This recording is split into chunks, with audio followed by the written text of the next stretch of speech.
မေလ23ရက်ခုနှစ်သားသမီးအားလုံးအတွက်တနေ့တာဟောစတန်ဖြစ်ပါတယ်ဗျာ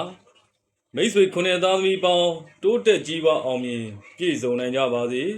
မိမိကိုယ်ကိုယ်လည်းကောင်းတည်တဲ့ကောင်းအောင်ရွတ်ဆောင်တော်မူနိုင်ကြပါစေလို့လိုက်လဲ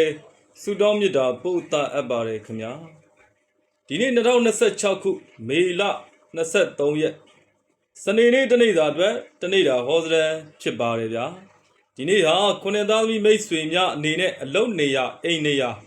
ပြုပြင်ပြောင်းလဲခြင်းဆိုင်ရာကိစ္စတွေရွှေ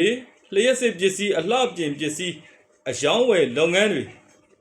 အထက်လူကြီးကြီးကဲသူလူကြီးသူမတွေနဲ့ပေါင်းဆက်ညှိနှိုင်းလုပ်ကံရတဲ့အလုပ်တွေပြုလုပ်ဆောင်ရွက်တဲ့နေ့ဖြစ်ပါတယ်ဗျဒီနေ့အတွက်ကံတရားရဲ့အထောက်ပံ့ရရှိစေဖို့ဆိုရင်တော့အနီရောင်အစိမ်းရောင်များပါတဲ့ဝေစားသုံးဆောင်တွေကိုအားပြုဝစ်စင်သုံးဆွဲတင်ပါတယ်ဒီနေ့ရဲ့အောင်တက်အားကောင်းတဲ့နေနံတွေကတော့တနင်္ဂနွေသားသမီးဗုဒ္ဓဟူးသားသမီးတို့ဖြစ်ကြပြီးတော့ကံကောင်းလက်ရှင်စေတဲ့ကဏ္ဍတွေနံပါတ်တွေကတော့1ကဏ္ဍ4ကဏ္ဍတို့ဖြစ်ကြပါတယ်ဗျဒီနေ့မှာမိတ်ဆွေတို့ရဲ့ရောင်းကုန်ပစ္စည်းတွေရောင်းအားတွေတက်စေဖို့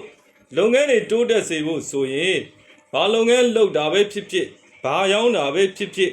ဘာပဲရောင်းခြင်းကိုယ့်ရဲ့လုပ်ငန်းသုံးပစ္စည်းတွေရောင်းကုန်ပစ္စည်းတွေရောင်းခြင်းတဲ့ပစ္စည်းတွေကိုအာလူးလေးတစ်လုံးနဲ့အစင်ပြေရာအာလူးသေးကြီး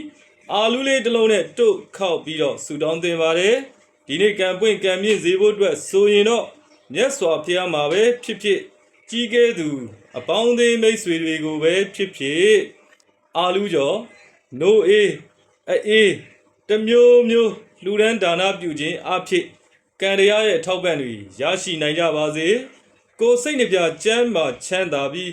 ကောင်းကျိုးလိုရာဆန္ဒများလဲပြည့်ဝတော်မူနိုင်ကြပါစေခင်ဗျာ